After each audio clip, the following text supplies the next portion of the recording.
അവന്റെ മഹത്വം അഥവാ അളവ്, അതുപോലെ തന്നെ അവന്റെ കുതിരത്തും അംഗീകരിക്കുകയും ചെയ്യുക എന്നുള്ളത് എല്ലാ സൃഷ്ടികളും ചെയ്തുകൊണ്ടിരിക്കുന്ന ഒരു കാര്യമാണ്.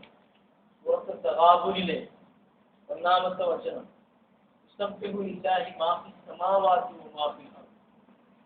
ആകാശഭൂമികളിലുള്ള സർവ വസ്തുക്കളും അല്ലാഹുവിനെ തസ്ബീഹ് ചെയ്യുന്നു. ലഹുൽ മുൽക്കു വലഹുൽ ഹംദ്. അവനാണ്, അവന്റെ കയ്യിലാകുന്നു മുഴുവൻ ആധിപത്യവും, അവൻ സർവാധിപത്യത്തിന്റെ ഉടമയാകുന്നു. വലഹുൽ ഹംദ്, സർവസ്തുതിക്കും അവൻ തന്നെയാണ് അർഹൻ. വഹുവ അലാ കുല്ലി ഷൈഇൻ ഖദീർ, അവൻ എല്ലാ കാര്യത്തിനും കഴിവുള്ളവനാകുന്നു. വിശ്വാസികളെ സംബന്ധിച്ചിടത്തോളം അല്ലാഹുവിന്റെ മഹത്വം അംഗീകരിക്കുകയും അതേസമയം ആ മഹത്വം നമ്മളെക്കാൾ കൂടുതൽ അംഗീകരിച്ച ആളുകളാണ് അംബിയാക്കളും മുർസലീങ്ങളും ശുഹദാക്കളും സ്വാലിഹീങ്ങളും സിദ്ദീഖീങ്ങളുമായ ആളുകൾ. അപ്പൊ അല്ലാഹുവിനെ അംഗീകരിക്കുക എന്നതല്ല ഒരു മുഅ്മിനായ മനുഷ്യന്റെ പ്രത്യേകത. അല്ലാഹുവിനെ തസ്ബീഹ് ചൊല്ലുക, അവനെ പ്രകീർത്തിക്കുക എന്ന ഒരു ബാധ്യത കൂടി. അതിനെ സംബന്ധിച്ചാണ് നമ്മുടെ കുത്തുബയിൽ സൂചിപ്പിച്ചത്. അഥവാ അല്ലാഹുവിനെ തസ്ബീഹ് ചൊല്ലുക എന്ന് പറയുമ്പോൾ സുബ്ഹാനല്ലാഹ് എന്ന വാക്ക് ഒരു ക്രിയയായി ഉപയോഗിക്കുന്നു. അല്ലാഹു വിശുദ്ധനാകുന്നു എന്ന് മാത്രമല്ല, അല്ലാഹുവിനെ ഞാൻ ശുദ്ധിപ്പെടുത്തും. അല്ലാഹുവിനെ ഞാൻ എല്ലാവിധ മ്ലേച്ഛമായ അല്ലെങ്കിൽ അല്ലാഹുവിന്റെ ജലാലത്ത്, അല്ലാഹുവിന്റെ മഹത്വത്തിന് യോജിക്കാത്ത എല്ലാ ഗുണങ്ങളിൽ നിന്നും ദോഷങ്ങളിൽ നിന്നും മറ്റു വേണ്ടാത്തതിൽ നിന്നും അല്ലാഹുവിനെ ഞാൻ പൂർണ്ണനായും അവൻ വിശുദ്ധനാണെന്ന് ഞാൻ പ്രഖ്യാപിക്കുന്നു എന്ന ഒരു ദിക്ർ നബി സല്ലല്ലാഹു അലൈഹി വസല്ലം പഠിപ്പിച്ചത്. അഹ്സനുൽ കലാമി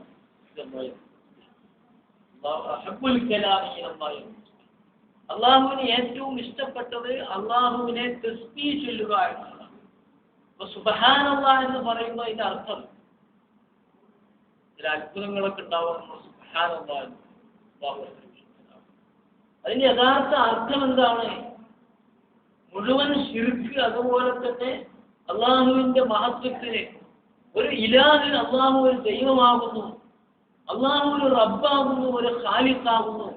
അവന്റെ മഹത്വത്തിന് യോജിക്കാത്ത എന്തൊക്കെ ഉണ്ടോ അതിൽ നിന്ന് പടച്ച തമ്പുരാനെ നിന്നെ ഞാൻ ശുദ്ധിയാക്കുന്നു. നിനക്ക് അങ്ങനെയുള്ള യാതൊരുവിധ ദോഷങ്ങളും നിന്നെ ബാധിച്ചിട്ടില്ല, നീ വിശുദ്ധനാകുന്നു. അത് പ്രവാചകന്മാരുടെ നാവിലൂടെ മാലാഖമാരുടെ വിശുദ്ധമായ മാലാഖമാരെ പറ്റി വിശുദ്ധ ഖുർആൻ പറയുന്നത് യുസബ്ബിഹൂന ലൈല വന്നഹാറ വലാ യഫ്തുറൂൻ. അവർക്ക് എന്താണ് ജോലി? രാപ്പകലില്ലാതെ അവർ അല്ലാഹുവിനെ തസ്ബീഹ് നടത്തുന്നു. വലാ യഫ്തുറൂൻ. ആ തസ്ബീഹിൽ നിന്ന് ഒരു മൈക്രോ സെക്കൻഡ് പോലും, ഒരു സെക്കൻഡ് പോലും, ഒരു നിമിഷം പോലും അവർ ഒഴിവായി നിൽക്കുന്നില്ല. മാലാഖമാർക്ക് എന്താണ് ജോലി? യുസബ്ബിഹൂന ലൈല വന്നഹാറ വലാ യഫ്തുറൂൻ. അവർ രാപ്പകലില്ലാതെ അല്ലാഹുവിനെ തസ്ബീഹ് ചൊല്ലുന്നു. ഈസാ അലൈഹിസ്സലാത്തു വസ്സലാം അല്ലാഹുവിന്റെ മുമ്പിൽ ഹാജരാക്കപ്പെടുന്ന ഒരു കാര്യം ഖുർആൻ ചിത്രീകരിക്കുന്നു. ആ രംഗം ഖുർആൻ നമ്മുടെ മുമ്പിൽ ചിത്രീകരിച്ച് കാണിക്കുന്നു.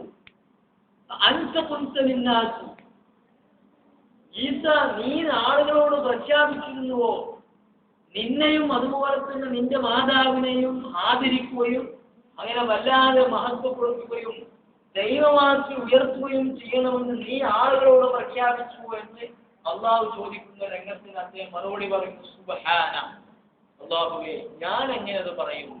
നീ വിശുദ്ധനാണ്, നീ വിശുദ്ധനല്ലേ, നിനക്കൊരു ശരീക്കില്ലല്ലോ, അഥവാ ഒരു പങ്കാളിയില്ലല്ലോ, നിനക്കൊരു വലിയില്ലല്ലോ, ഒരു സഹായില്ലല്ലോ, അതുപോലെ തന്നെ നിനക്കൊരു ശബീഹില്ലല്ലോ, നിനക്ക് സാദൃശ്യനായവനില്ലല്ലോ. വിശുദ്ധ ഖുർആൻ ആ തസ്ബീഹിന്റെ വശം തീർച്ചയായിട്ടും അള്ളാഹു നമ്മളെ തസ്ബീഹ് പഠിച്ചവൻ, നമ്മളെ പഠിച്ചവനെ തസ്ബീഹ് ചൊല്ലുമ്പോ ഇത് അനീസികളൊക്കെ കാണുന്നുണ്ടല്ലോ, 100 പ്രാവശ്യം സുബ്ഹാനല്ലാഹ് എന്ന് ചൊല്ലാൻ എല്ലാം നിസ്കാരത്തിന് ശേഷം.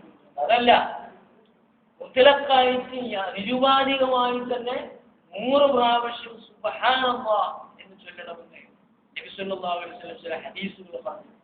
കാരണം നമ്മൾ അള്ളാഹുവിനെ അംഗീകരിക്കുന്നുണ്ടെങ്കിലും അള്ളാഹുവിന്റെ മഹത്വത്തിന് യോജിക്കാത്ത എന്തെങ്കിലും ഗുണങ്ങളിൽ അവരെ നമ്മൾ പങ്കാളിയാക്കുന്നുണ്ടോ എന്ന് പറയാൻ പറ്റില്ല.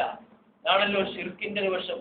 ഇസ്ലാമിക സമൂഹത്തിൽ ശിർക്ക് കടന്നു വരുന്നു എന്നത് ഭയപ്പെടുന്നത് പോലെ തന്നെയാണ് കുഫറിനെ നമ്മൾ ഭയപ്പെടേണ്ടത്.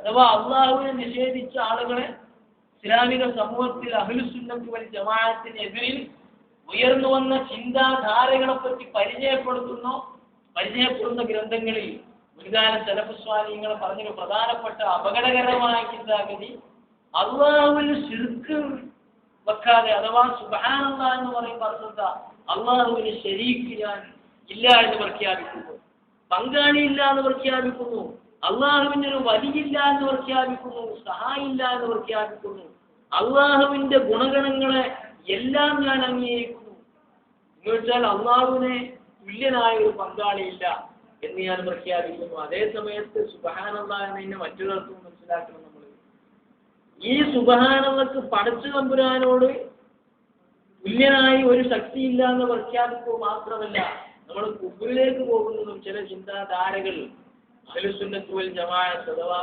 ലോകത്തിലെ അമ്പിയാ പ്രവാചകന്മാരും അതുപോലെ തന്നെ ഇസ്ലാമിക സമൂഹത്തിലെ ശുദ്ധമായ ചിന്താധാരകളെ പ്രതിനിധീകരിക്കുന്ന മുഴുവൻ സലഫ് സ്വാലിഹ്യങ്ങളായ പണ്ഡിതന്മാരും അണിചേർന്നവസ്ഥ, അതിനെതിരായി ഉയർന്നു വന്ന ബിദ്അത്തിന്റെ ആളുകൾ അഥവാ ഇസ്ലാമിൽ പുതിയ ചിന്താധാരകൾ കൂട്ടിക്കലർത്തിയ ആളുകൾ, അവരാണ് മുഅ്തസിലിയ്യകൾ പറയുന്ന ഖവാരിജികൾ. ഇവർക്ക് പ്രധാനപ്പെട്ട അപകടം പറ്റിയത് അള്ളാഹുവിനെ അവന്റെ സിഫത്തുകളെ അവർ അംഗീകരിച്ചിരുന്നു. പക്ഷേ ആ സിഫത്തുകൾക്ക് ചില സമയത്ത് ആ സിഫത്തിനെ അവർ നിഷേധിച്ചിരുന്നു. നിഷേധിക്കാൻ കാരണം പറഞ്ഞാൽ എന്താണ്? അള്ളാഹു കാണുന്നവനാണെന്ന് പറഞ്ഞാൽ അത് നമ്മളുമായി തന്നെ അള്ളാഹു ആവൂല എന്ന് അവർ പറഞ്ഞത്. അള്ളാഹു സമീആണെന്ന് വിശുദ്ധ ഖുർആൻ എത്രയോ സ്ഥലങ്ങൾ പറഞ്ഞു. സമീഉൽ അലീം, അവൻ സമീആണ്, അലീമാണ്, അവൻ കാണുന്നവനാണ്, കേൾക്കുന്നവനാണ്. അപ്പൊ ഈ സിഫത്തുകൾ മുൻകാലത്തിൽ പിഴച്ച കക്ഷികളെ നിഷേധിക്കാൻ കാരണം എന്താണെന്ന് അറിയോ? അത് അള്ളാഹ്ക്ക് നമ്മൾ സിഫത്ത് എന്ന് പറഞ്ഞാൽ നമ്മൾ ശിർക്കിലായി പോലെ നോക്കണം. അപ്പൊ അവരെന്ത് ചെയ്തു? അങ്ങനെ പറഞ്ഞതോടുകൂടി തന്നെ അവർ കാഫിരീങ്ങളായി മാറി. എന്ന് വെച്ചാൽ അള്ളാഹുവിന്റെ സിഫത്തുകൾ നമ്മൾ അംഗീകരിക്കുമെന്ന് മാത്രമല്ല, പടച്ചതമ്പുരാൻ പറഞ്ഞ രൂപത്തിലും നബി സല്ലല്ലാഹു അലൈഹി വസല്ലം നമുക്ക് മനസ്സിലാക്കി തന്ന രൂപത്തിലും നമ്മൾ അംഗീകരിക്കണം. അതാണ് ഖുർആൻ പറയുന്നത്,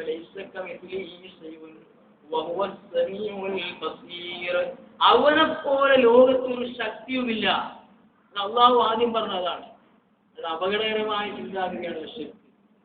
അള്ളാഹിനെ പറ്റി മറ്റൊരു ശക്തി ഉണ്ടെന്ന് പറഞ്ഞാൽ നമ്മൾ തസ്ബീഹ് 10,000 പ്രാവശ്യം, ചില സദസ്സുകളൊക്കെ ഉണ്ട് നമ്മുടെ കേരളത്തിലൊക്കെ സംഘടിപ്പിക്കപ്പെടുന്ന സദസ്സുകൾ. എത്ര തസ്ബീഹാണ് അവർ ചൊല്ലുന്നത്, എത്ര തക്ബീറാണ് അവർ മുഴക്കുന്നത്, എത്ര അൽഹംദുലില്ലയാണ് അവർ പറയുന്നത്.